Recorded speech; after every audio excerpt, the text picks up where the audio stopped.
Assalamu alaikum, hurmatly mekendeshler. Bugün 8 mart 2022 yıl Özgön şahrındayız. Mına uşul Özgön şahrında Companion Bank'ta dolar 97.500 bolup atken. 100 dolar sasanlar 9500 so'm bolat. Al endi 9750 so'm bolat. Al endi euro 1 euro 105 so'm bolat. 105. Andan keyin rubl 1000 rubl sasanlar 700 so'm bolat ekan aglar. Бүгүнкү valutan bağları.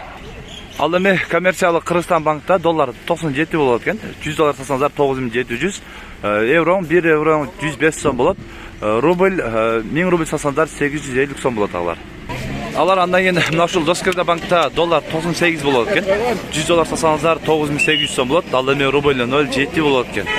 1000 рубль сатсаңыздар 700 сом болот экен. Бүгүнкү күндөгү Доскер банктагы баалар. Нашындағылар, бүгінгі күнгі валюталар шынды болып жатады өзгінде. Ойыңыздарды комментария қалтырып қойыңыздар. Бұйырса, біздің каналдан валюталардың дағы күн сайын шығарып тұрған әрекет қылыз. Андықтан каналға қаттала кетіңіздер.